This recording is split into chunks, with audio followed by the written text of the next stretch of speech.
Hello, welcome to the session. Just to explain how we're going to organize this conference today. So, first of all, I'd like to introduce you to our different speakers. And I'm going to give an overall presentation of the subject, and then we're going to have a discussion, and then we're going to keep 15 to 20 minutes at the end of the session, depending on how much time we've got left for the questions from the audience, because I'm sure there will be a lot of questions from the audience on this particular issue. So let me start off by introducing you to our speakers. We have Christophe Depreter, who's Belgian and who is the managing director of SABAM, which is a society which represents artists in Belgium. Then we have Alex Kazak, who manages the British label WAC and who is co-manager of the Infini label. And then we have Mark Foster, who is the director of Deezer in Great Britain and Ireland. So he's the one that spearheaded the launch of this musical streaming platform,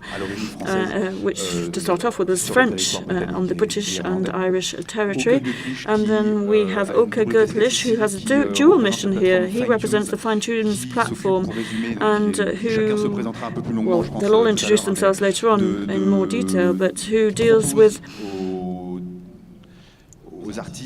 artists and labels and distributes their music and creates an ecosystem which enables them to exist online, so representing independent German artists, and Bruno, who is the managing director of ADAMI, which is a society representing artists as well. Society or a company, I don't know which, says the interpreter.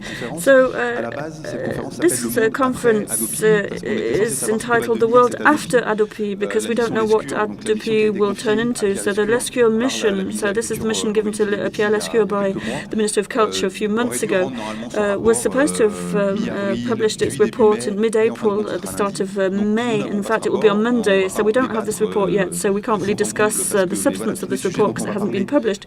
But all of the issues that we're going to be talking about will be included in this report, which is not only a report which has to decide on what the Hadopi administration will do. This is the high authority for basically to watch over piracy issues and also to deal with rights issues and to defend creation and creative rights.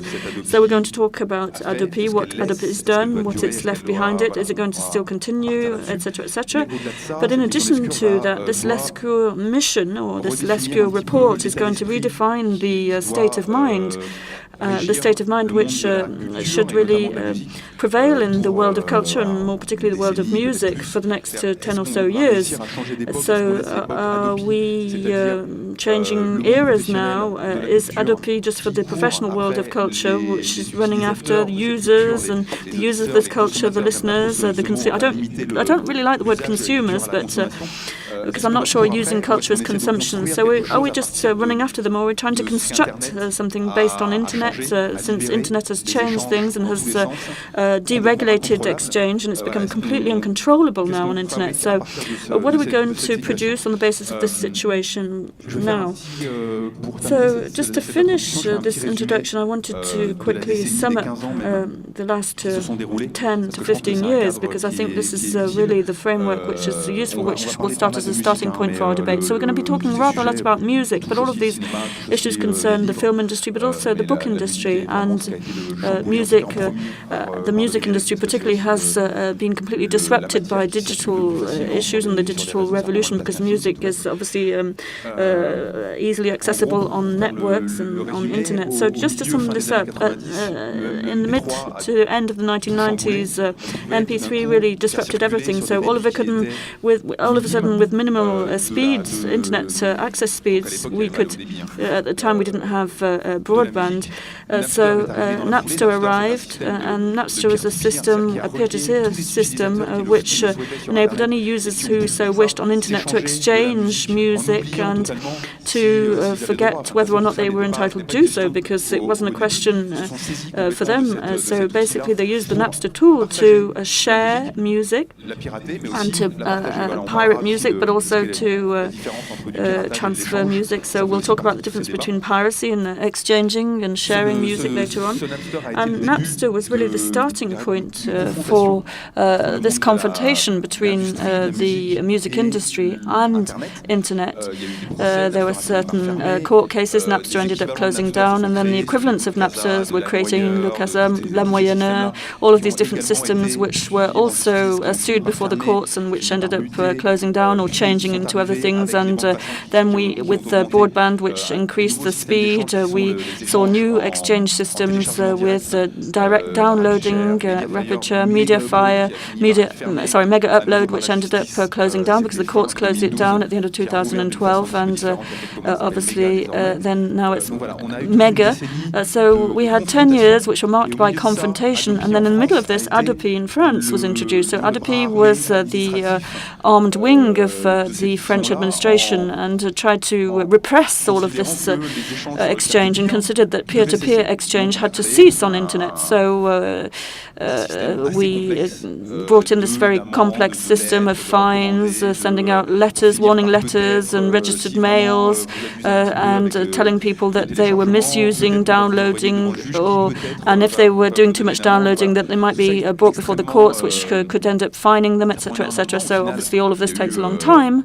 And at the end of the day, there were about 3 to 5 convictions. I think there were probably 2 convictions was still before the pending before the appeal courts under the Hadopi law. And so that's the current situation today. And there's been a change in political majority in France. There's been a change of vision as well, which might. I'm not sure if this would have happened if the right was still in power, because apparently the Hadopi model hasn't been tried and tested to be positive. So we're going to be talking about all these issues, and we're going to talk about this issue of exchange of culture online. And the Lescure report is going to focus on this, but it's also focusing on a lot of other issues such as private copies. But the Lescure mission is going to talk about sharing and value, and the question of value in the music industry, because in addition to this, we've seen streaming services like Deezer, like Spotify, like Netflix on videos in the US, for example, and Canal Play for France, which is the equivalent of VOD for Netflix in France. And also we're going to be talking about sharing value between these big companies which have been able to produce new services and to produce value with the digital platforms, internet. And at the end of the day, what artists earn from their material. So is it a balanced market? Is it a healthy market? Or should we intervene once again? So these are all the issues that we're going to be discussing this afternoon. So I hope it wasn't too confused as an introduction. But anyway, I just really wanted to set the scene. And very quickly now I'm going to hand over to everyone so they can introduce themselves, because I gave them a very brief introduction. So let's start with you, Christophe. Yes, good afternoon. I'm managing director of SABAM, which is the equivalent of SACEM. We manage copyright for the rights of composers and also publishers. And we consider that there's a great imbalance which has been created on internet. And as you know, music and the consumption of cultural property has never been as significant as it is now. So the conclusion that we've drawn is that this consumption and this dissemination or this distribution hasn't disappeared, it's just moved. So we have to think about how we're going to deal with this move. So in 2004 we launched the first initiative, which was similar to Hadopi, but not exactly the same. So basically we tried to start filtering out what was going on the internet. As soon as we saw any music which was transmitted unlawfully, we tried to obtain a ban on the transmission of this music. So it wasn't like Hadopi to do it broadly and to interrupt communication, but it was just to make sure that this music could no longer be transmitted. So we brought some cases in the first instance, and we're still before the courts after several years' proceedings. And in 2012, the Court of Justice threw out a claim saying that we were violating privacy, and therefore this was a principle which was a super principle applicable to copyright. And so after that,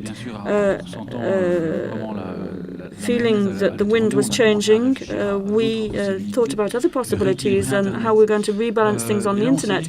And then we said, there are several categories of people who use work on internet, works of art of internet, music and audiovisual work. So first of all, there are people who send these works to internet, whether they be private individuals or professionals. And then you have people who transport that work, so with the telephone operators. And then you have people who download those works and people who operate the streaming platforms. I'm not going to talk about this last aspect because we have contracts or private copies there. But people who inject music onto internet, we've noticed that when we're dealing with professionals, we have contracts with them, Deezer, YouTube, Spotify, Google, etc., etc.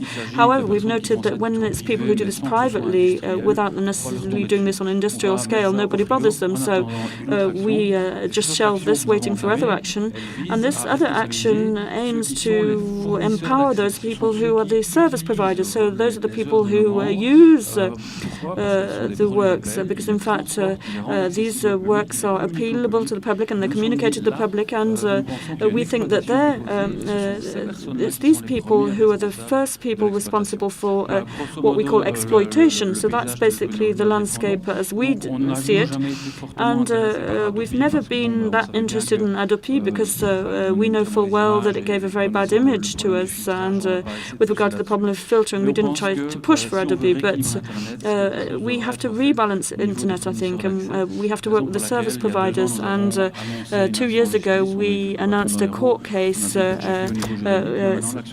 now the court case is pending before the courts, and we hope that we'll get the result of this court case in 2014. Hello. I represent the artists as an artist producer here.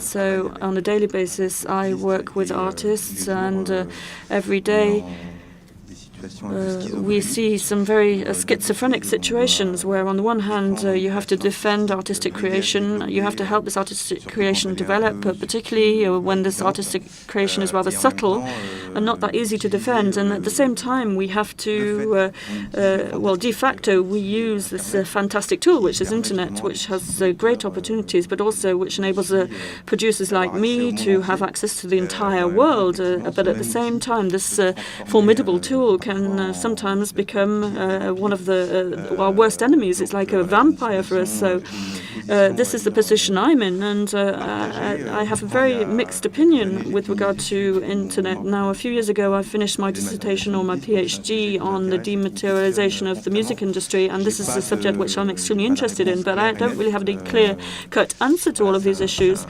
But what is clear is that what's very exciting right now is these changes that are taking place. So on a daily basis, it can be very tiring as well to have to deal with this, because sometimes you're doing the splits between different things. And Hadopi, for me, my position is rather mixed on Hadopi. It's a good thing to have a law to explain things and to protect the work of a creator and to point out that this work actually exists. But now the way in which the Hadopi law was actually introduced and communicated on, I think could have been improved on considerably, because I think they got it completely wrong. Hello, my name is Mark Foster. I'm the managing director of Deezer in Great Britain, as Sofiane said earlier on. Now, what is the role of Deezer as such? Now, you know, it's a brand that you all obviously know in France. It's a big streaming brand here in France as well. And we were expanding rapidly through the world, and we are expanding rapidly throughout the world.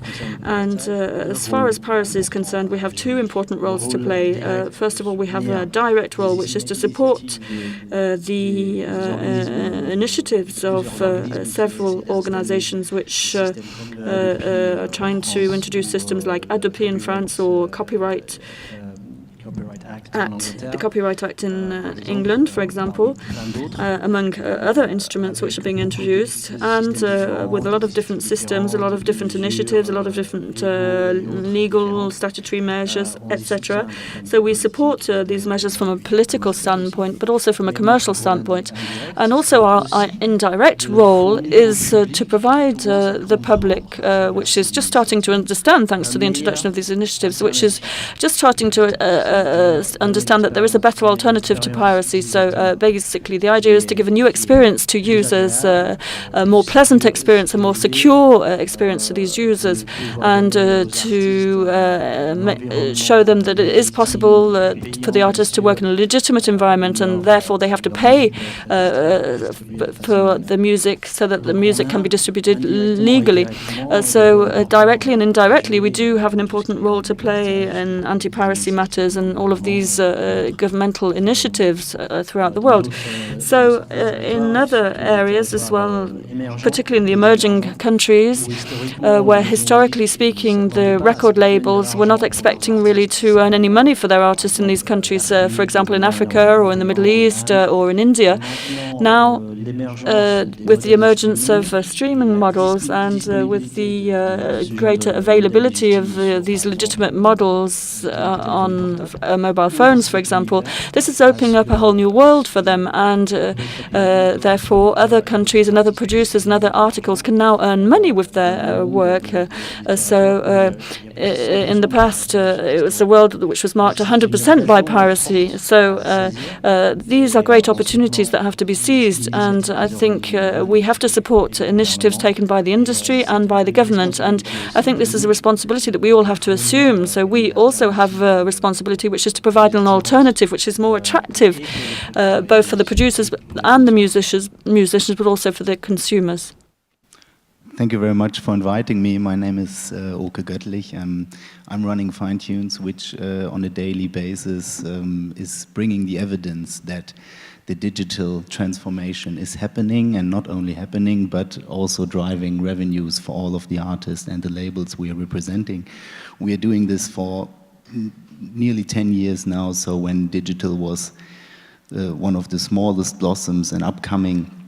And but this is one role, because I was already introduced on a dual role here, and my second role is being the president of the German independent association called VOT, which is representing all of the independent record companies, and not only record companies, but also artists and publishers. And therefore I have a dual view on Hadopi as well, which you can see and you can guess. And Hadopi is, I think, it is strange to sit on a panel, first of all, discussing Hadopi, because this is the first failure. Hadopi, and discussing Hadopi is a failure in itself, because if the society, and I mean the political and civil society, wouldn't have failed for so long, we wouldn't discuss Hadopi here, because then it is about one thing. It's about how can artists, composers, and people who are bringing cultural value to people can make the living out of it. And representing the independent artist world, I can tell you most of the artists we are representing are making less than 2,000 euros a month, which is a statistic we can't provide from Germany. So we are talking not only about the high-value artists who are on major record companies, driving big cars, and being representative for the music industries, for some people saying, oh, why does the industry need so much more money? We are representing people who hardly are able to make a living on their work. And we need to find a way, and therefore Hadopi is at least a symbolic kind of thing which brings back the discussion into the society. What kind of value is creativity? What kind of value is creativity for the people? And we need to see that even with the digital transformation, where me as Fine Tunes can bring the evidence that of course you can earn money with it, but on the other side, we all are using all the Facebook and all this stuff, so we are bringing free value in our time to companies which are in the end are driving monopoles, potentially. So we are bringing value to them. And who is earning the money? It's Facebook, Amazon, Apple. So very big companies who are earning lots of money. And where is the revenue for the artists in the end? And therefore, a Hadopi discussion is not only about Hadopi and how it is communicated and how it is installed. It's about how can artists make a living on their work. Bruno.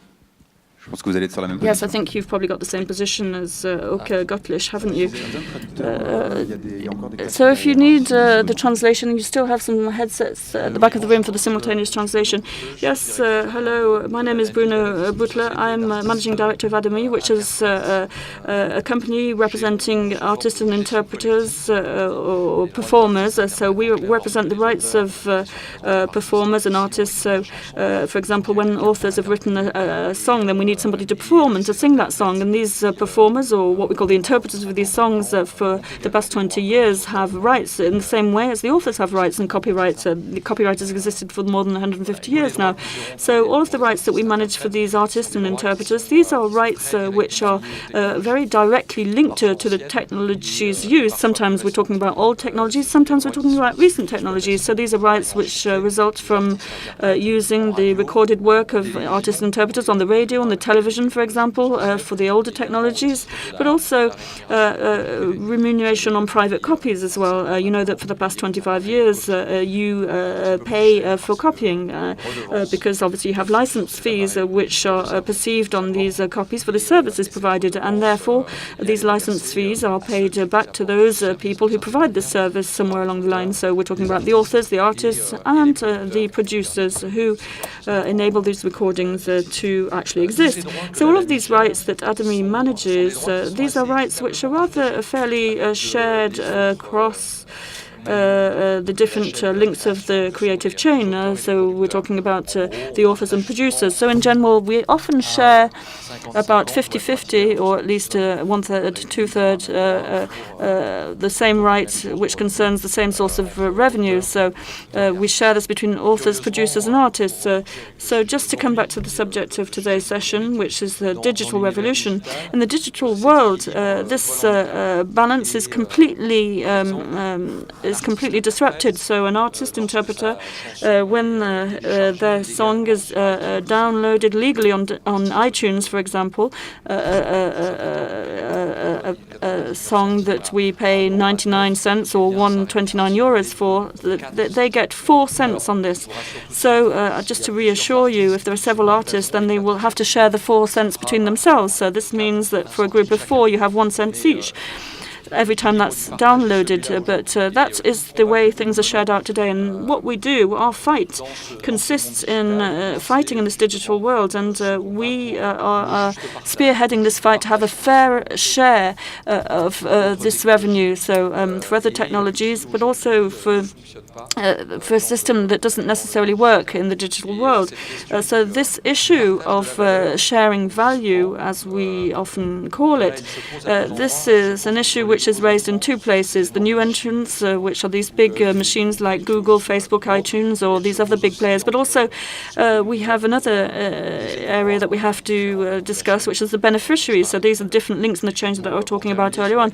And then with regard to the Hadopi issue, I get the impression that the music industry was really on a beach, and it saw this wave coming towards it, and this wave was very big. And then on the wave there was a surfboard. Well, on the left-hand side there was a surfboard, on the right-hand side there was a spade and a rake, and they preferred to choose the spade and the rake to build a wall against the wave, where in fact they would have been better off using the surfboard to surf on that wave and to get money from that. So I think we're going to come back to surfing on the wave later on. So that's going to be my first question, yes.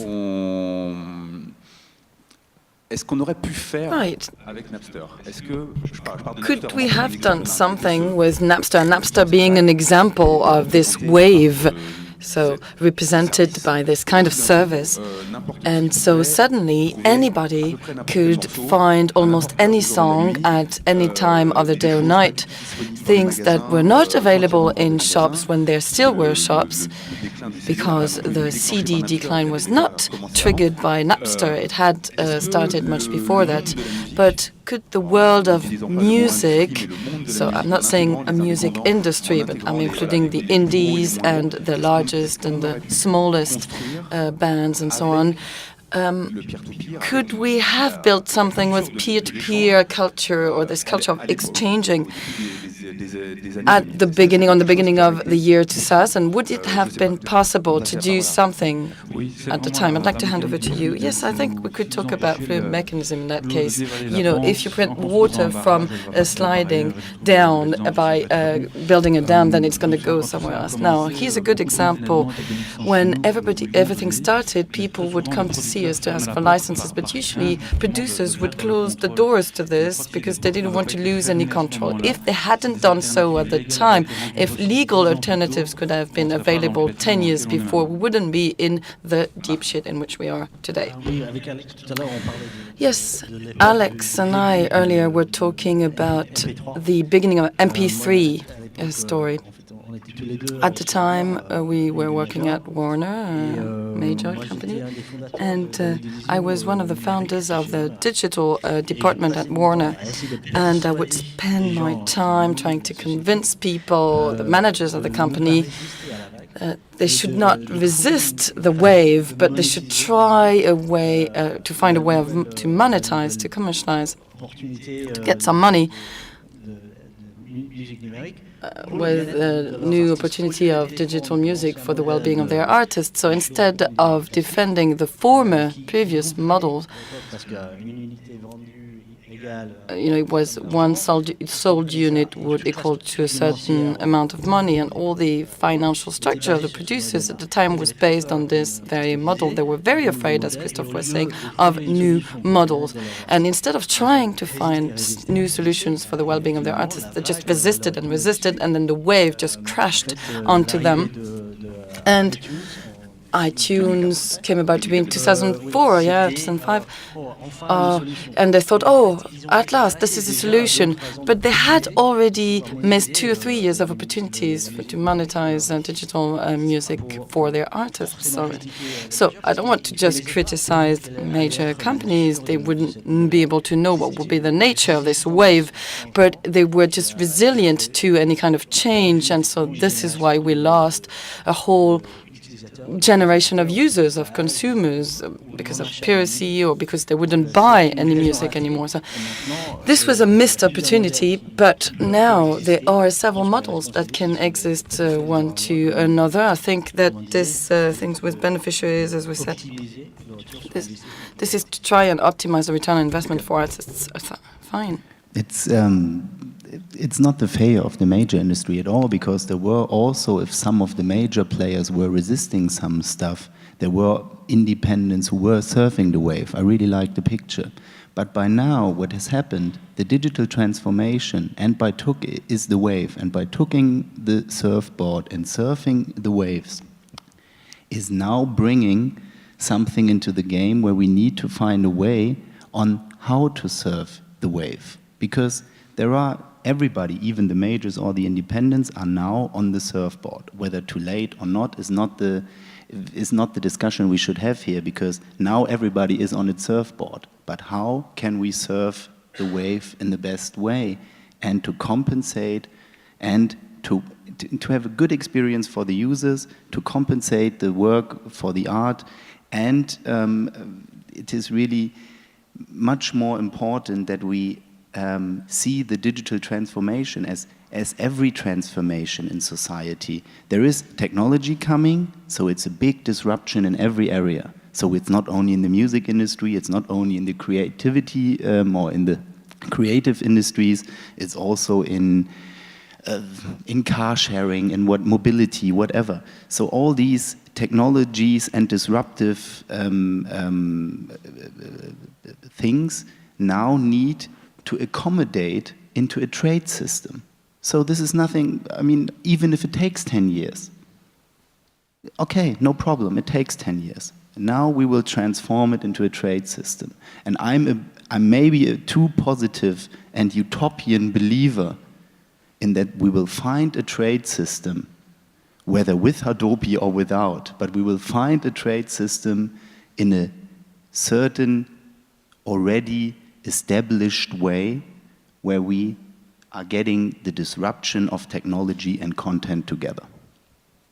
Alexandre, peut-être, toi, tu as connu aussi ces réunions dans les maisons de disques. Alexander, you also had these meetings in the big record major companies where people would say, let's stick to our guns, let's do nothing. What I'd like to say is that as of today, the digital incomes represent at best 40% of revenues.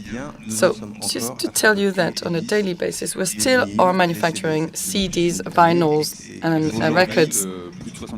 So more than 60% of the incomes of music come from that. And this is still true. We've been talking about digital for many years, but the incomes we get on a daily basis come mostly from physical objects, material objects. And also to echo what I just heard,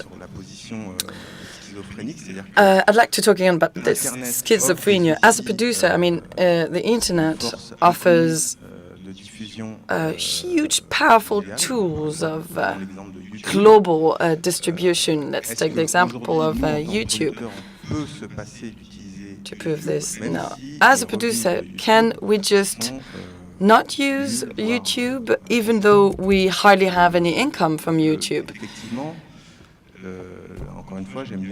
I like this image, indeed, of a wave and so on. We need to learn and surf on the surfing board, but sometimes we don't really know which direction to take, because during lunchtime we were talking about labels that just produce vinyls.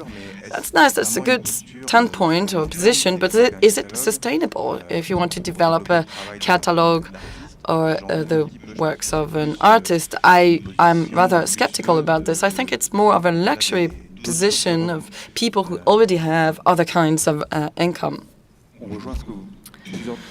So, among the things you said, this is related to something at the very heart of the Hadopi. So this Hadopi law, which was created, entitled Creation and Internet, by the way, in France.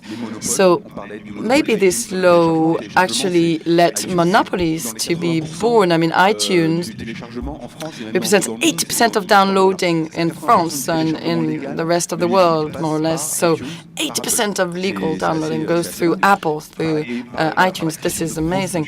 So there were large structures like Amazon and Google that were created. So with this creation and internet law, haven't we forgotten about the necessary balance and diversity of the world of music? Apart, we just looked at the policing part of the law, enforcing the law, policing law, but haven't we forgotten the essential part of the music world? Haven't we created, because of these laws, some monopolies which create problems? Bruno? Well, you're quite right to say this, Sophie. I don't know if it is related to Hadopi directly, but this resilience or resistance phenomenon to the arrival of another way of consuming music, this is more based on sharing, and it used to be a top-down approach where you would have a decision maker that would irrigate the entire audiences. And it would tend to forget that the audiences wanted to share their interests. Now, anyway, when these technologies exist, they grow with or without us. And in the end, they were imposed onto us by the largest operators in the field. And as a result of all of this, we indeed harmed economic diversity. We used to be resilient or resist certain initiatives in the world of music. We could say no to local downloading initiatives, but we couldn't say no to Apple when it created iTunes. So it is something very symbolical. I mean, the arrival of iTunes. For the first time, it was the distributor, the retailer, who would decide about the prices of music, set the prices of music, and not the producers anymore. So we were just we had something imposed on us because we couldn't resist to Apple, and Google, and other big commerce. Anyway, it already happened. But during that time, we have sacrificed economic diversity, and there is no artistic diversity if you don't have economic diversity. Artistic diversity is embodied by independent labels more than records major companies, even if they do produce a lot of things, but there are just 4 of them, or 3, even 3 major companies, yes, it's true. And, had this dream of the big four. Anyway, there is no artistic diversity without any economic kind of diversity. And we can see how difficult it is for some operators to distribute music on the internet, either streaming or not. I'm thinking of Cobus, which is a great streaming website today, and their business model does not work well. It's a streaming and downloading website from France that offers very high sound quality streaming and downloading. So you've got a CD quality, and you can't do that on Deezer or Spotify. But you can really download the Master Studio sound, which is the best ever sound quality that you can ever buy. The sound that comes out of the mixing console. So even during the time of vinyls and CDs, we've never sold this kind of sound quality. So it's really for sound fans. So it is a certain model, but which is still fragile. I'd like to talk to Mark. What about streaming? Deezer is going to say yes to my question, but is streaming the tipping point, the moment where everything shifted when we at last offered legal solutions, that is to say, all artists hopefully will get something out of it. So is streaming the symbol of our era, and does it say, well, let's stop running after what is being done on the internet, let's do with our what is going on the internet? Yes, we do believe in this a lot. In the short term or long term, there will be 4 ways of consuming music. The 4, one being, first of all, material objects, CDs. This will continue to exist, and vinyls, it's a niche, but it will still exist, and it represents still more than 50% of the market, so it's still a very healthy market. But what is not sustainable, it is not sustainable in certain parts of the world. Still exists. Then you've got downloading, and this is a peak in the United States. It's also true for other mature territories like in Europe. A year after the United States, the lines would follow what happens in the United States. So you've got CDs, downloading, streaming, and radio. The 4 ways of consuming music will still exist in the short term. But what's happening in the world nowadays, and there are many researches that were conducted about this,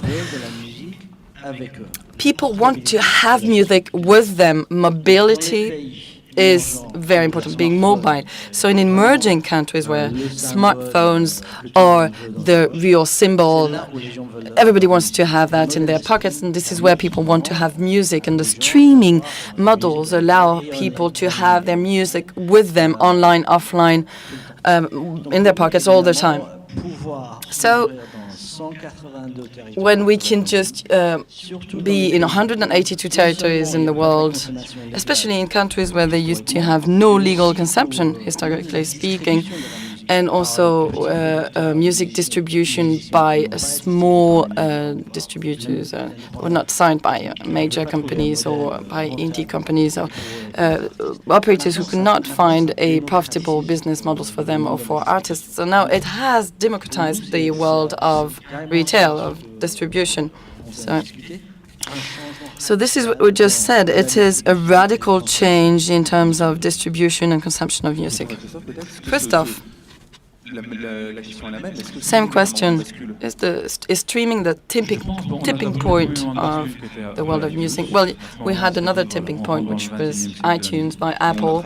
We understood that we entered just the 21st century of music. Well, this was a tipping point not created by the world of music itself, but by a product manufacturer. I mean, iTunes was created to feed iPhones, iPads, and so on. But this was the rationale behind it. One of the solutions born in the the middle of the year 2000, an economic solution was created by a player which doesn't come from the world of music. Indeed, it was a tipping point. Anyway, Apple is prevailing in the markets of many different countries.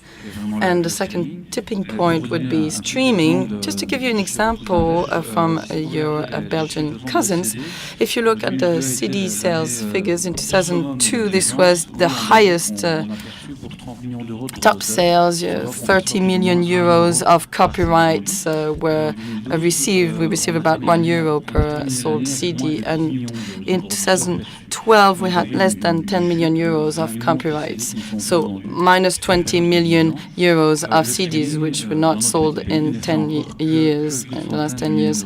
So streaming only generates about 100,000 euros, same for downloading. So we've got an online turnover of about 2 million euros when we used to have 30 million euros of turnover with CDs. So there is a shift, but we don't yet see that this shift now brings enough income to composers and artists, at least the same kind of income when we used to sell a lot of CDs. Okay. What about streaming? Is it going to be a long-term solution? Because streaming means that we changed our era. We gave up on the idea of possessing music. We don't want to own music. I mean, VOD is the same. We don't want to possess a film anymore, a DVD or a videotape or a vinyl or a CD. Now we just rent. Is it not difficult to have this accepted in the entire world? Can it be accepted in the entire world? What is at stake? Honestly, I mean, being on the Merlin board as well and knowing what kind of digital licenses throughout the world is going to be negotiated in the meantime and in the future. Of course, you can see that every kind of new business setup is anyway related to streaming to a certain extent. And when I combine this with my experience at Finetunes, and we are combining all streaming services together, including YouTube, which I'm just considering as a streaming service, whether they do some visuals or not, I don't care, because it's the biggest jukebox of music anyway. And which means in the end, they are by far the second highest revenue maker, if not already overtaken iTunes combined together. Which means, of course, streaming has a strong future, and explaining this to artists and labels in how far the unit-based system is changing into a usage-based system is, of course, a hard work. Explaining this to mechanical associations is a hard work as well. But I think in the end, it is, at least at some points, we can see that the long-term usage is considerably a high revenue creator. And if you are combining this with the different formats we have discussed already, and with a good strategy, every label, which should have an own strategy, by the way, can make a good outcome of choosing the different assets of format and using different assets, streaming, physical product. I would, for example, say CDs will vanish at some point, and I really have the feeling that vinyl is taking over more and more, and a good label those days are creating physical products and vinyl products, like good food farmers are creating some products directly at the point of sales on their farmhouse. The vinyl gets sold as a high-quality product on the labels themselves, and the streaming is a service which is mobile, which is going to be everywhere.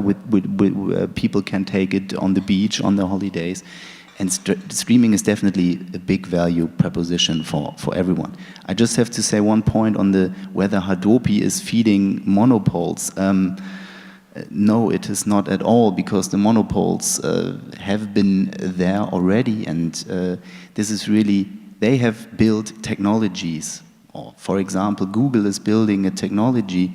First, they build it without any license at all. So, and consumers, they are using technology because technology makes the way of living to a certain extent much easier.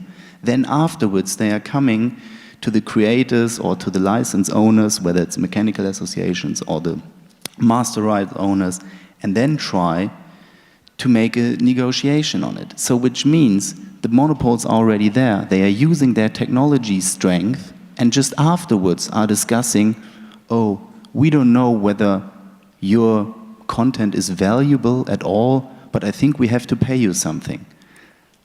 And I think bringing this together is maybe something which needs to happen much more earlier. And I really would like to see technology companies considering content as a value before they are just entering markets and saying, well, with our technology, you can share everything. Bruno voulait réagir sur le point du streaming avant qu'on... Would you like to say something about streaming before we talk again about values? I also agree. I think that on-demand streaming is really the tipping point. I mean, we started on-demand streaming, and Jeremy Rifkin called this the era of the age of access. And the theory of that is to say that the notion of ownership, especially of cultural content, is something that is totally outdated. And what is important today is not to own these cultural objects, but it's just to access these objects. And we are now at a time that we won't ever own cultural projects, but will rent them. And it does change totally the way we see our business, and that is why cultural industry institutions are late. They are still based on a sales model, and we haven't yet admitted that we went from sales to rental already, and it has a lot of impact. With the youngest generations, we can see that their practices of accessing music is totally different. This is what they want. There's not a 16-year-old teenager who would like to have shelves with 800 CDs on them. Not at all. For these generations, what they want is just one device that provides an access to music. They don't want to own music anymore. Then you take some distance and you get out of our small European Western microcosm.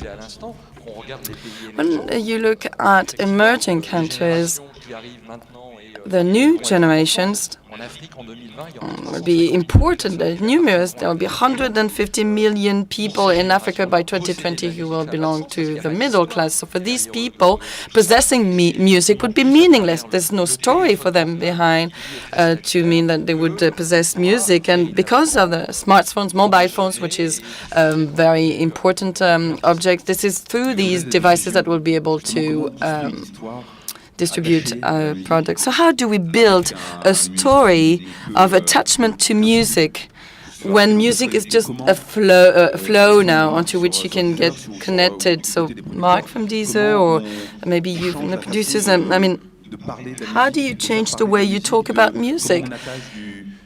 When having people talk about music, how do you connect lyrics, texts? I mean, I don't want to talk about nostalgia. When, you know, there were things that we had with a CD or a vinyl. So should we give up on all of this because the world has changed and then access just erases everything? Is it just music that speaks for itself? Or should we try and attach some story, some history with music or storytelling? I mean, some years ago, there were just purely digital labels, and as of today, I don't know any important purely digital labels. There are a few experiences at the moment, but not one label that just develops digital catalogs only. Labels that keep on developing catalogs, they all use the whole range of tools.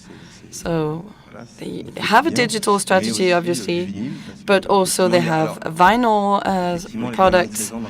Indeed, the 16-year-old teenagers do not dream anymore of shelves with CDs, but some of them do dream about having a few vinyls now. There are some labels specialized in this, by the way, and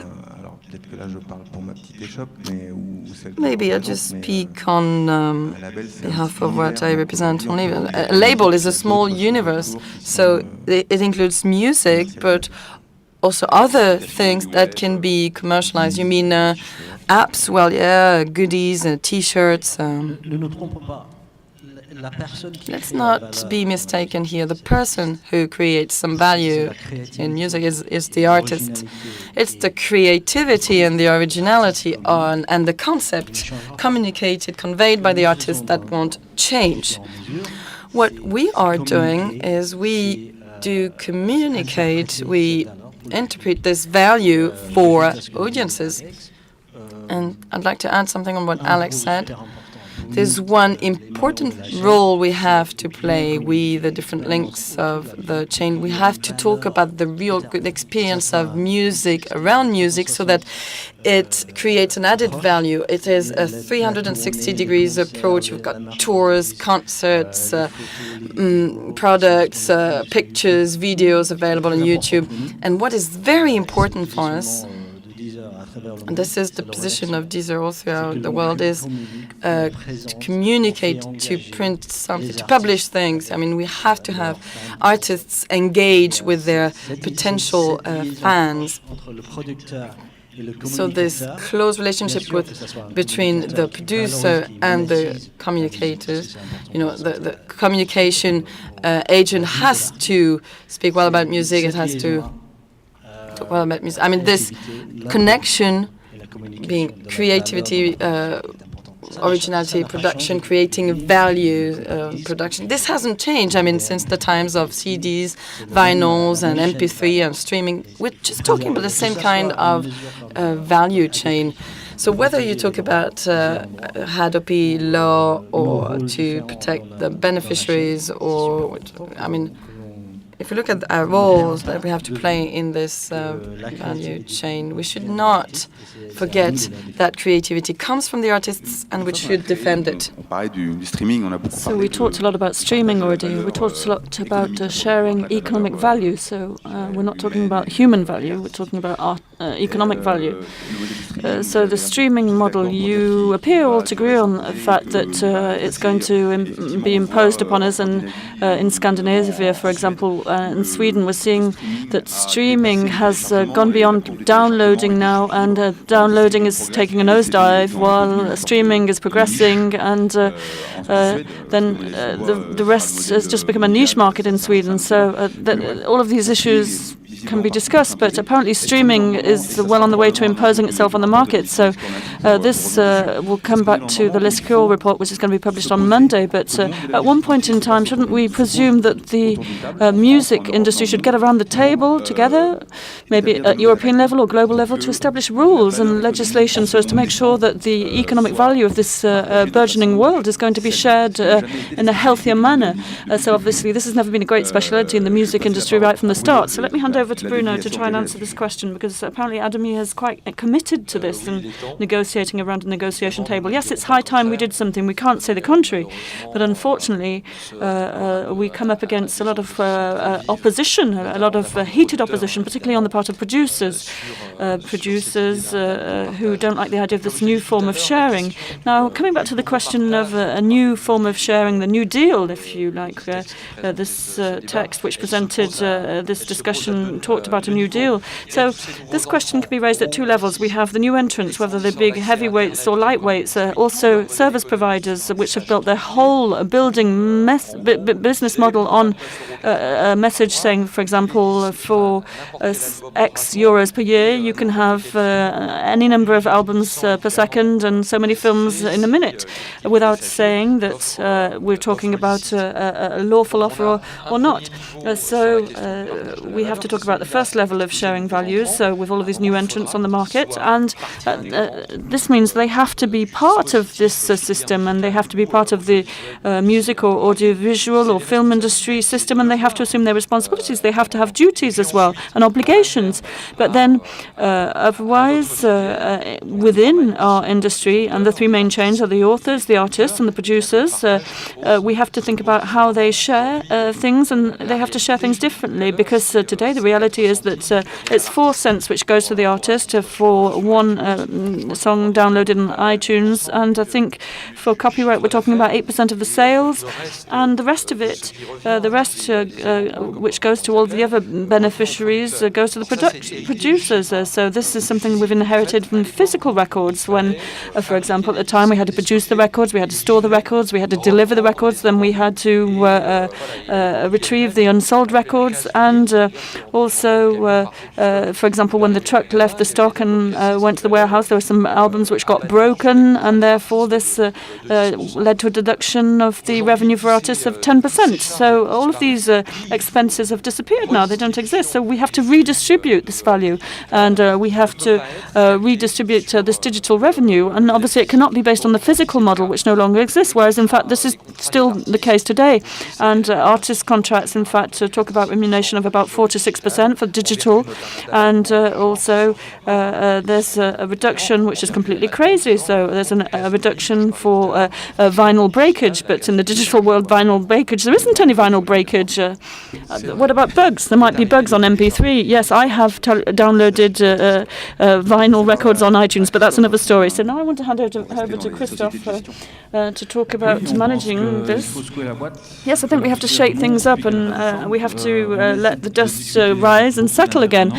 We've discussed this with a lot of different speakers, and now we have agreements with a lot of internet service providers, so all of these companies which sell music by downloading and by streaming, and I think now the practices are well established in this field, but also we have to negotiate things with the service providers, and we haven't been able to reach an agreement with the service providers, and that's why we've sued them before the courts, and pending the decision of the courts, I think things will become clearer when we have that court decision.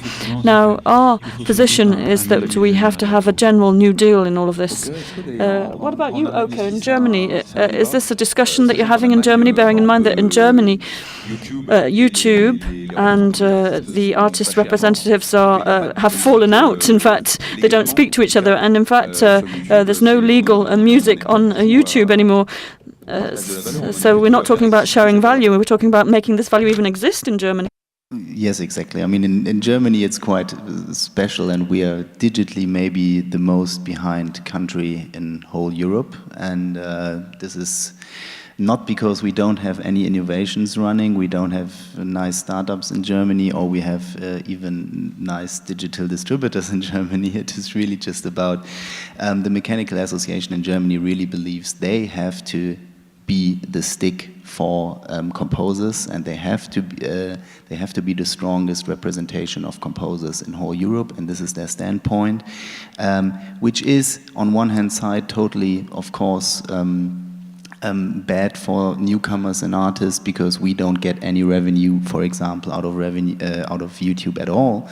On the other side, I can understand that there needs to be an association which tries to get the solidarity, which is loosening, by the way, on the global level, the solidarity of composers together, and tries to make a Madonna song as valuable as a newcomer artist song. And therefore, mechanical associations are very important. I can understand that they want to stay strong on certain points, but for newcomers in Germany, and especially, I mean, we are third or fourth biggest market in the world, it is definitely important that we need to find a solution for getting newcomer artists monetized on YouTube. This is definitely important. But the new deal for me is, generally speaking, it's really a society deal. Yeah, it's really something where justice, politicians, and the civil society itself should really look into each other's eyes and say, okay, we all made some mistakes in the past. Some civil society people did because they were just illegally sharing music. they potentially don't want to see it that way, but this is just how it is. The politicians have to look into each other's eyes saying, okay, we didn't find any solution for explaining the society, what the internet and the digital transformation did and will bring in the future.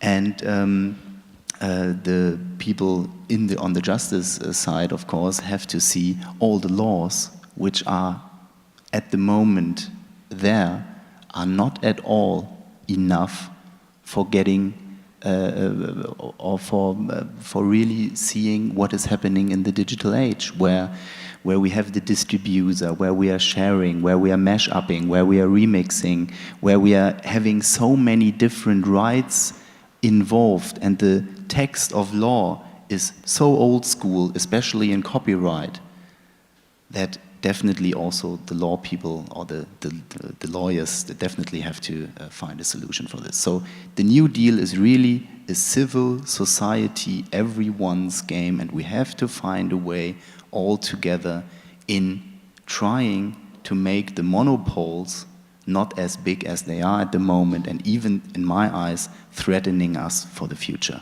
Because this is really a problem for all of the value chain included. Marc, est-ce que, sur ce partage de la valeur... Mark, with regard to this sharing of value, is Deezer... How much does Deezer pay for a stream, for example? And does Deezer, or could Deezer pay more? So how does this work concretely? Well, let's say that it varies according to the country, and it varies according to the producer as well. So we discussed this with the beneficiaries, whether it be the publishers or the record labels, according to the market share, etc. It's very complex to explain how it works. It's far too complex.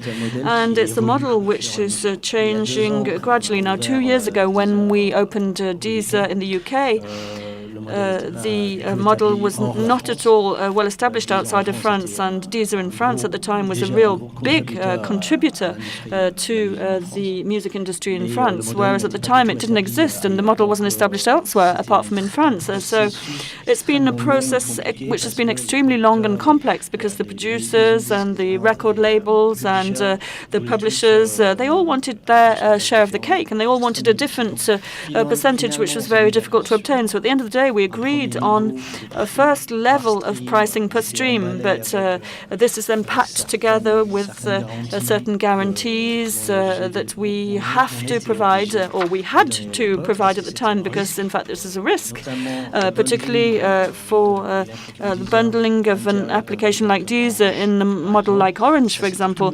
This was something which was very new at the time outside of France, so there were certain beneficiaries who were really afraid that this would eat up downloading and eating to the world of downloading, and it would really take over the market. So the whole pricing system was being transformed, and it's still being transformed to date. So the next time we renegotiate the contracts and the license fees with all of the beneficiaries, I imagine that the prices will have changed once again, and will have changed more, because there'll be more security, there'll be more reassurance on the market by then.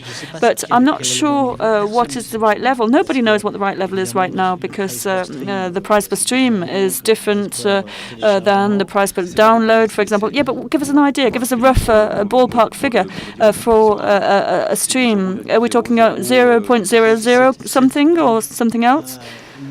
Well, we're talking about a percentage per stream according to the country. I can't really give you a figure. I can't give you a cut and dried answer on that, because it's extremely complex and it varies, as I said.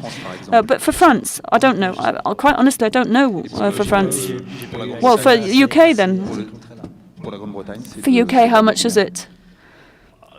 Well, once again, it's very complex and it's very confidential, so I'm not even entitled to say so, even if I did know.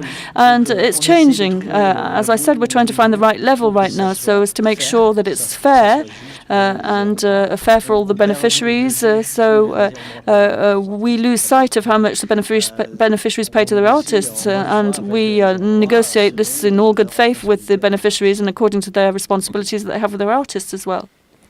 Maybe to help out a little bit, and of course seeing the numbers, which I'm of course on a confidential level not being able to talk about, but explaining the model a little bit, is like you have different percentage of the pool of within the subscribers. So it is always important to know how many subscribers are in which country paying for a premium, for example, when you take into consideration models like Spotify or Deezer. And these premium subscribers are changing. So it can be, just to make it easy, it can be one subscriber, then you have €9 to share, or you have 10 subscribers, then you have €90 to share. And this €90 then get shared into a proportion of, just let me give me a number, like 50-50. So you have, make it even easier, €10 and €100 being splitted 50-50. And then the times music gets used is divided to the licenses. So Warp gets, because being used one time, and it's the only track which has been used, then they are getting €5 out of the €10. If out of the €5, 100 tracks have been used, these 100 tracks of different licenses are dividing the €5 by 100.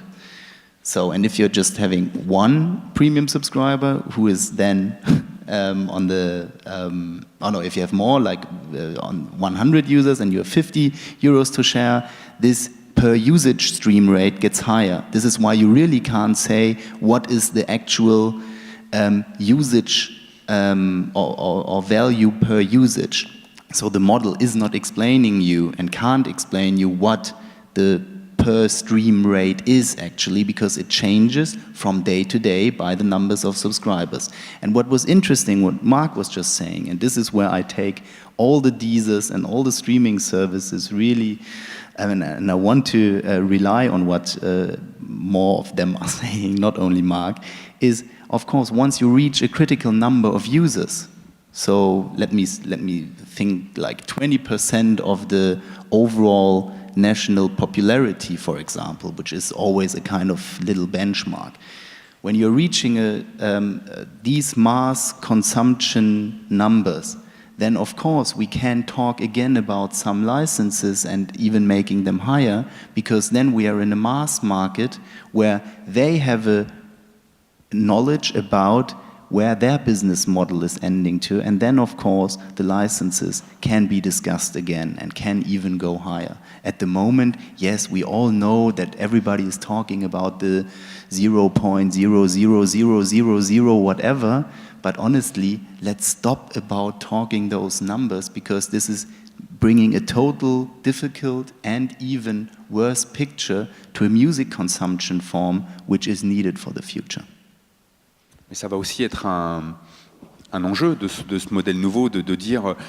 For this model, basically, we can say, and we were talking about this at the beginning, we've had about 10 to 15 years of mistrust with regard to all of this, and we've broken down with Hadopi and with a lot of other laws. We've broken the mold, well, broken the trust, let's say, or the link that there used to be between the artists and his or her fans. So we would go and buy a CD, and then at least we would buy a CD, even if the sharing of value was not brilliantly done at the time when we bought CDs. Physical CDs, but at the end of the day, the artist at the end of the day would in fact get some money for that. But now with streaming, and when I listen to you, it's very difficult to actually say to people, well, go on Deezer or go on Spotify, for example, and everyone will be satisfied and everyone will get some money at the end of the day, because we don't know if this is really the case. And Alexandra, for a label, for a record label, is it advantageous for you, or is it just a way of distributing music, like YouTube, for example? Well, that's a difficult question, but I can tell you that today Deezer accounts for about 8% of the digital revenue, or our digital revenue at least. And there is another aspect which I'm not at all certain about, but I think that Deezer is probably one of the best tools to fight against piracy, pirate links. So I think this is something we should take into account. It's an important point. And don't forget that our profession, when we're talking about developing an artist and developing an artist's career, we have to create, let's use the music industry jargon, we have to create a buzz. And when you create a buzz around an artist, you create desire. And when you create desire, very often you create these little pirates who want to hack into their production. So I'm not promoting Deezer here, but nonetheless, don't forget that it is a weapon that helps us fight against piracy, and the fact that we're able to share legally, lawfully through this streaming, so to share this music through streaming services like Deezer, I think this is one of the best weapons to fight against piracy, or at least it's one way of warding off or countering this piracy, or unreasonable piracy on the internet. Well, I think that the first struggle we're having is to try and bring the public back to lawful sites and paying sites, toll sites, so that this will enable the composers, artists, interpreters, and all of the distributors to live off that. Yes, we have to determine the revenue. Okay, I agree, yes. But first of all, we have to make sure that consumption is lawful. And I think that Deezer and sites like this enable us to ensure this. And then once we've come back to lawful consumption, and once we've brought back this lost generation, which has lost the habit of paying for music, then I think we can then get around the negotiating table and talk about the balance and the shared payment. But also we have to talk about what goes on at European level. And it's fantastic to have Deezer and other players like this, because we have a great deal of cultural diversity in Europe that we don't have in the United States. And if we want to respect this cultural diversity, and if we want repositories which are not as well known, and niche artists, for example, it's very important to have European operators, and therefore it's very important for us to try and work together. Yes, I'd like to open another issue before I hand over to the audience for discussion. Now that we've looked at all of this, couldn't we say that the next revolution that we will be witnessing, this is something which is under the surface of what we're saying, isn't it going to be the internationalization of all of this? So we're going to go from a music industry that existed in Western Europe, in Northern America, or in Australia, to Japan, to another world where Mexico, China, South Africa, Kenya, all of these countries are going to become the big markets, and they're going to become markets plural, because in fact for the time being they're not even markets. So yes, in fact we are seeing some rapid growth in these markets, and we're expanding rapidly throughout the world. We're in 140 odd territories throughout the world right now, and we've seen two things. First of all, we've seen that people now know that free music is not normal. It's not normal to be able to get hold of music free. They know that artists have to be paid for their work and for their musical production. And also there's an enormous craze for legitimate music around the world now. In Brazil, for example, we've just opened our free service, and when I say free, I mean that it's supported by advertising. This is money which is generated by advertising sales, and this enables people to buy music lawfully. Now, there's an enormous appetite for lawful music in Brazil now, and it's the same in other emerging countries that we were talking about earlier on.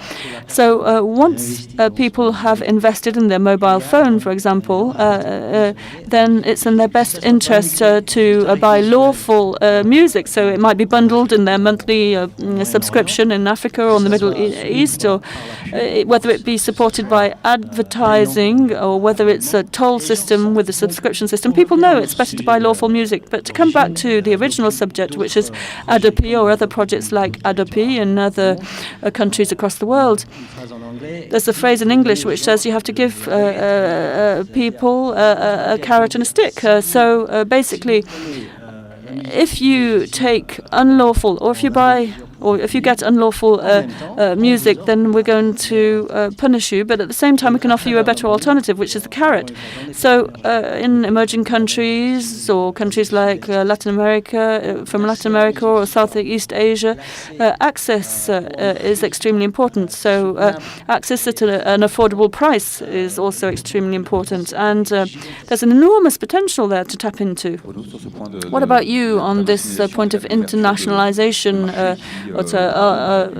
We were talking about Brazil just now, or India, for example. There's always a lot of music out there, but music in those countries used to be exchanged, let's say, freely. But from an economic standpoint, these countries are never really part of the picture, were they? This is something, we see that streaming helps this as well. For example, we are studying the royalty statements of artists when they actually do want to give us those statements, so that we can study their remuneration. And I was saying earlier on that the remuneration was rather low, but this is not the fault of operators like Deezer, who at the end of the day, in fact, do give a lot to the music industry. So I haven't got the figures in my mind, but I heard that Deezer had contributed 30 to 40 million euros to the music industry last year. So obviously we have to look at the remuneration of artists, but that's another point. Now, with regard to these artists' royalty statements, very often artists are surprised to discover that they have an audience in Russia, in Argentina, in not necessarily in China yet, but wherever we have what we call collective rights management with companies such as ours, which are there to collect and distribute rights. So very often these artists are pleasantly surprised to see they have an audience in these countries, and this is the internet that's helped this.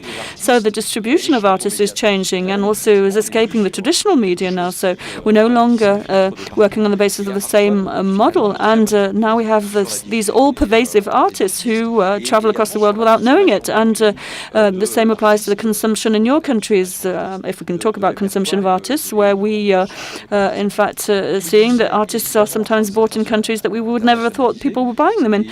So these emerging countries are starting to increase their purchasing power, and obviously there's a big challenge that we have to rise to when it comes to the lawful music supply. Christophe? Yes, I think that increasingly we're going to see an increasingly international market, and now, obviously, if we are to see an international market, then we need all the instruments to make sure that we govern this properly. Now, I'd like to say that for artists, this means that we have what we call nano payments as well. So artist revenues are collected at global level, but we're talking very, very small payments that have to be collected from across the world. So they're what we call nano payments.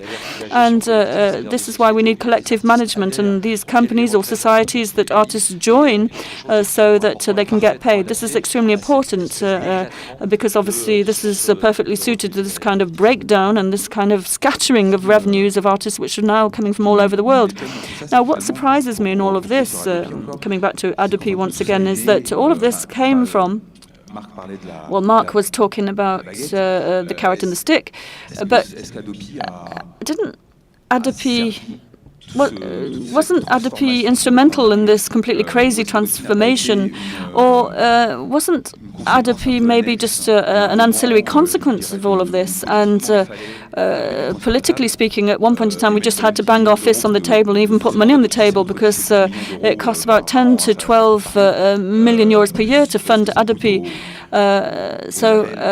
More than it costs the labels to fund their surveillance on peer-to-peer downloading or peer-to-peer exchange, for example. So is it a political movement that brought about Hadopi, or is it, did Hadopi help trigger more awareness and more public discussion on this? And at least we can say that, which is positive about Hadopi. I'm sorry, I have to be a little bit cynical on it, because these 10 to 12 million you are speaking of for creating a law in France, which of course we can be very critical about, is maybe 1/10 of the lobby money Google is spending on all the lobbyistic affairs in political areas all over the world. And this lobby costs Google is spending are, of course, pretty much just going into one direction. And this one direction is, we want to be a monopole, we want to have our directions ruling in how far we are seeing we want them to rule, and that content is the little oil we need to run our machine. But we don't want to pay the value of oil, we want to pay much less than this. So I am, on the one hand side, very happy that one country in Europe is saying we are spending a certain amount of money for a system which definitely is not great. But it is an educational process for the society in seeing there is a value behind certain creative works. And it's not only music. We don't have to speak about music. The music industry made mistakes, whatever, but it's also about film, it's also about books, it's also for, as I said, other technical, transformational, creative works. And therefore, I'm thinking it is the artists, at least, the copyright, whether it is well established for the times being at the moment. I said it already before, I don't think so.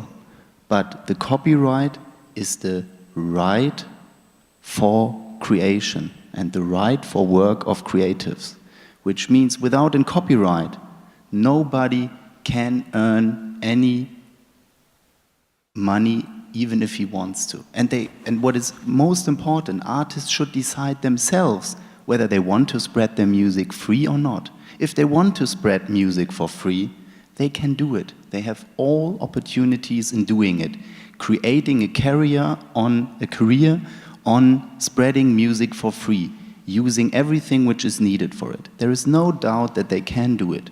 But if they don't want to do it, then they should have the right of giving people not the opportunity in using their artworks or their art. And this is where I'm seeing, on the political level, as president of the VOT and part of the Merlin board, I'm seeing like, hey, come on, we have to make a certain symbolic political stick policy where we have to educate the society. On the other side, being a digital person myself for more than 10 years and working on it, of course, I like all the tools which are enabling us to even earn money on it. Marc, est-ce que ce bâton était un moment nécessaire? Parce qu'il n'y a pas qu'en France, il y a Hadopi en France, mais ça aussi. Was it a necessary moment? There was the Hadopi law in France, but not just in France. There were court initiatives in the UK and Germany. Well, we enforced a law in 2010, but we're not waiting for any kind of legal action before 2015, so it's going to be outdated by that time. Yes, it's very frustrating for the industry in the UK. So to come back to Hadopi, that's the question of our session. It all depends on what were the basic goals of Hadopi. If they were educational goals, they sent 600,000 first warnings, 54,000 second warnings, and 305 notifications of court proceedings. So, if it means that you have less people downloading or uploading music illegally, then it was a success. Well, maybe they went to see somewhere else. Maybe they did things in a different way. Yeah, it's possible. If it's worth 12 million euros a year, if that's the question, well, politicians have to answer this question. But if the target was to boost legitimate economy of music, well, then we should look at the figures of legal downloadings of iTunes and Deezer and others. And I think there was a positive effect due to the measures implemented in that case. But for the economic issue, in that case, politicians have to decide. But talking about education, a positive effect on the market, I think it is a down-to-earth measure that was at least implemented and well advanced compared to most other European countries Est-ce qu'on referme and other est-ce qu'on countries. passe plutôt aux questions du public? Je sais pas Should si, we now move on to the Q&A session? Do you have any question in the room? Yes, there's one question over there. At the back of the room, please, can you have a mic circulated?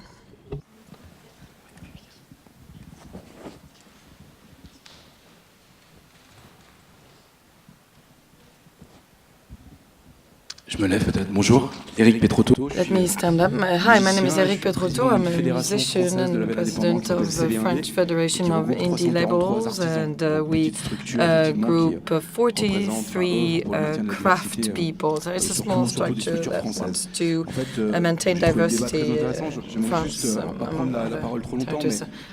don't want to hold the mic for too long a time. Just want to say a few words about Hadopi. We heard a bit about remunerations, incomes. I know that there are different aggregators involved, so according to different structures, we're not paid in the same way. Now, I would like to talk about a few figures.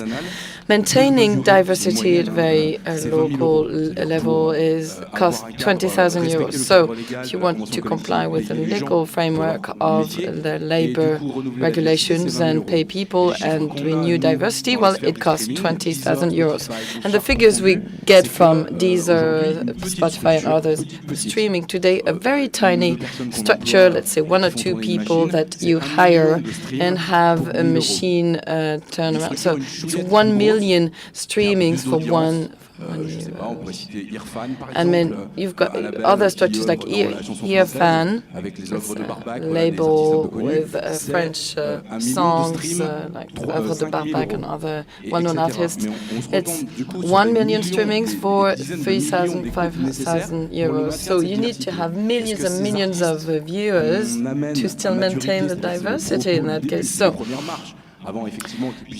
you need to climb up the first steps for the new artists before they can develop their careers. So can we still decently pay them and maintain our diversity? This is my first question. Now, the federation I represent, there are not people against streaming. I think it's a fantastic model, and we cannot go against this technology and this idea that we don't need to even possess digital. It's just like utilities. We just talk about accessibility. That's fine. That's great. But I'd like to know about Deezer UK. Is it what we're like in France now? We don't want to know exactly what you give back to other people, but how much do you give back as a percentage to the creators? Is it 65% of what you earn? But that's what will be fine. I mean, you've got Vivendi Universal that represents 53% of the world market. What about the accessibility conditions to get 53% of this market? Is it not crushing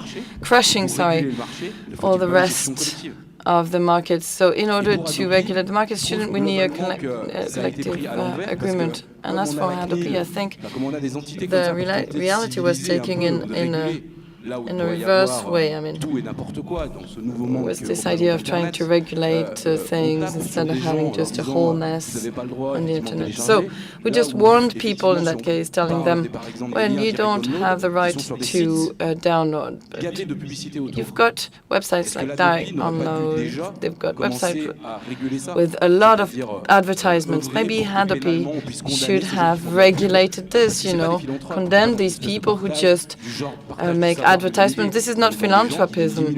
There are people earning 10,000 euros a month because they send some publicities on poker games and porn, and they reference and they list downloadings. So Hadopi has a very poor image among citizens. We haven't heard anything about popular education. Try to educate people, create modules so that they get connected to the digital era. So educate people on how things are changing and recreating value. And we haven't talked about the people whose own job is to get some direct incomes with download thanks to advertisement. I heard what you said. We are still in hazy waters. We'll need a new deal soon. But I think that the structures that I represent might be the side effects of a war. I mean, even if you agree on a new deal with 2 or 3 isolated people, maybe we'll only have 2 major companies nowadays, and that would be sad. I'm sorry to have been long. Mark? There were questions to Deezer. I'd like to sum up the question by saying, is Deezer capable? I mean, Deezer doesn't earn a lot of money. It has just barely reached a break even. We have to remind people of this. I mean, Deezer and Spotify, the players at the very heart of the debate, and we say to these players, give more, but then the turnovers of these players are not huge. Is it because we are just at the beginning of this model and we need hundreds of millions of users, or should the value be broken down differently, especially with regards to small or medium artists who've never earned a lot of money, just want to earn their keep decently? I didn't want to avoid the question with regards to price earlier. It's a very legitimate question. So it's really very complicated. First of all, Deezer is a very profitable company in France. It's a country of origin, and for a while now, the company is profitable. But it's true that it's a fragile environment. We can reach a certain income because we are mixing several models. So we've got our owned services, 9.99 euros a month. These are the subscriptions. We've got a revenue share system with the phone operators like Orange here in France. And it's the same for many other countries throughout the world. And the scale is important, as we were saying.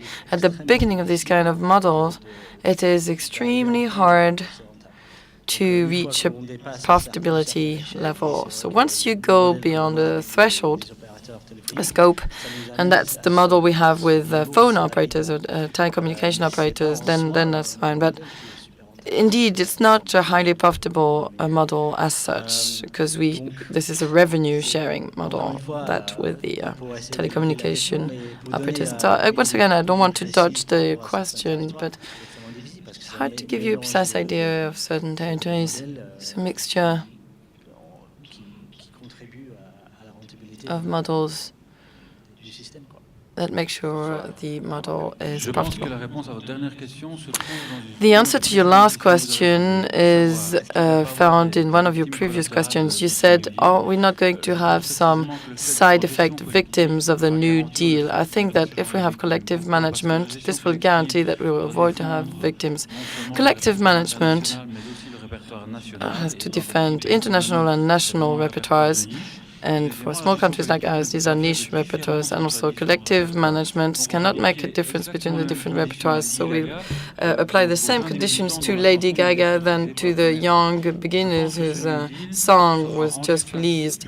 So the New Deal will be facilitated by collective management. I'm not defending my own food meal here, but I'm really convinced that even though this instrument is very criticized at the moment, it's going to be a very important instrument in the future.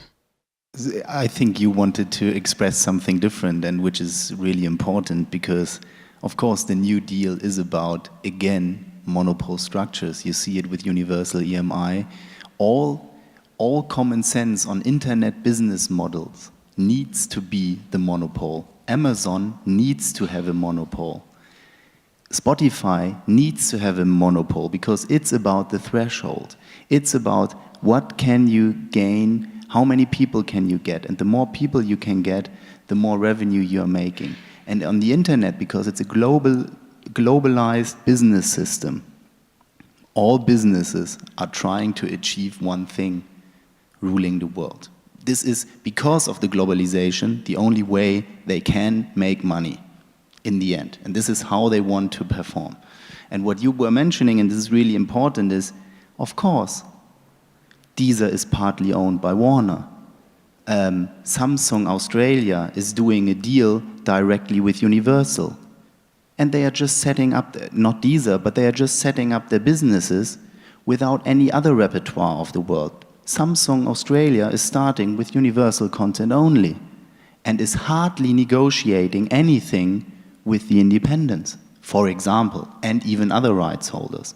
And this is where the world is at the moment, which means there are new services upcoming which are incorporating already content, trying to, if not having a globalized market share, then in Australia at least a regional one, and they have just one part of the licenses saying, okay, this is first enough, the others needs to be on the service anyway, once we have already, I don't know, the market share of Universal together with EMI in Australia, but once they have around 50%, that's enough for Samsung to make the deal, the others have to follow. No matter whether they're called Warner or Sony or independent Merlin associated labels. So this is where we have really a problem with, and this is where we really need to fight for diversity, and where every label needs to find a strategy. And it's even hard for a label nowadays to answer, do I really want to sell my music on Amazon, even though I'm making up to 30% of my physical revenue on Amazon? But you should really ask yourself a question, at least as an independent label, is this the way it should go? Je passe la parole à Marc et ensuite on va prendre une I'd just like to point out that Deezer is not owned by Warner's. The company that owns Warner is a shareholder in Deezer. It's a slight but important difference.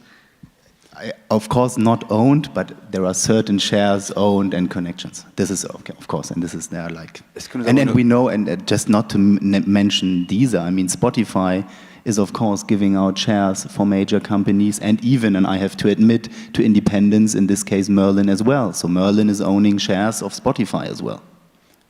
Est-ce qu'on a une autre question?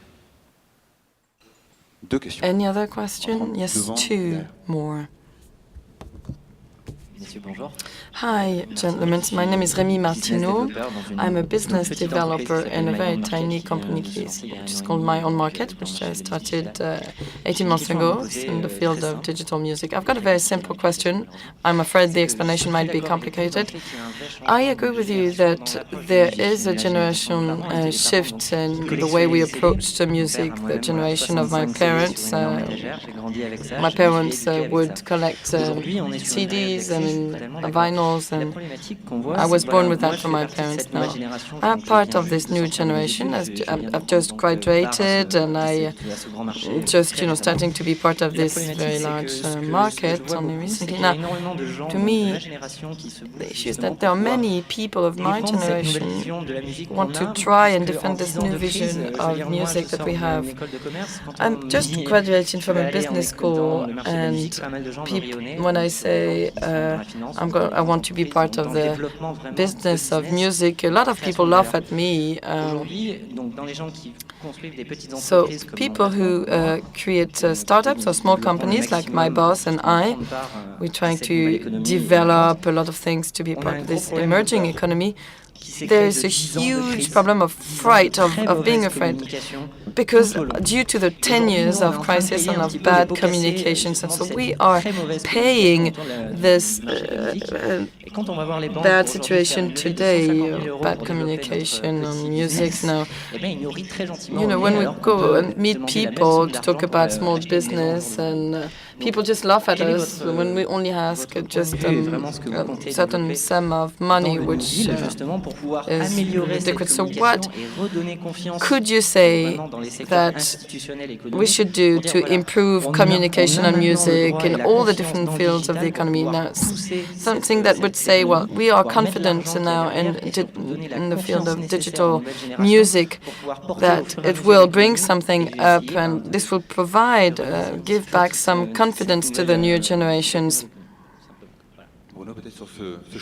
Bruno, do you want to talk about this shift of discourse, of speech? After 10 years of saying it's a crisis, could we change our words?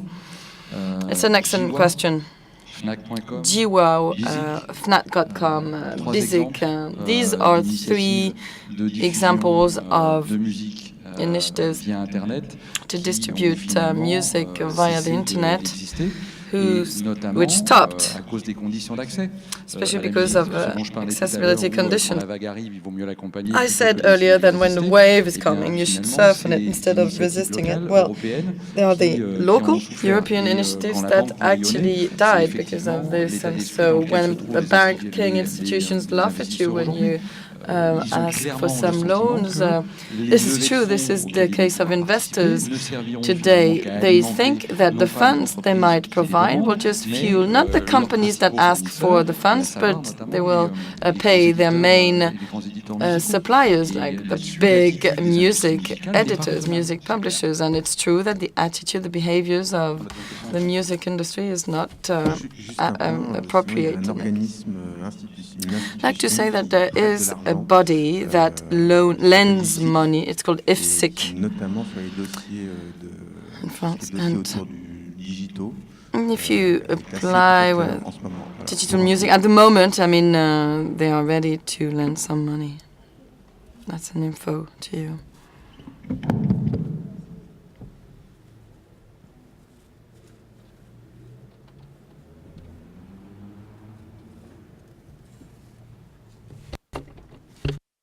On a cassé le micro. On en a un deuxième ou?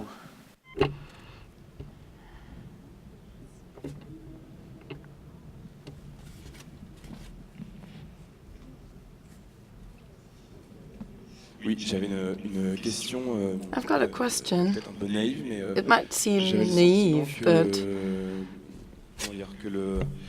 tout le ministère a été construit autour du I fait que la had musique the était dématérialisée, feeling that qu'elle était the contrôlée par ministry iTunes ou Spotify, etc. understood that music is totally dematerialized nowadays. Il faut dans le sens où elle est I think stockée it's sur not un really serveur, true because it's stored on a server anyway.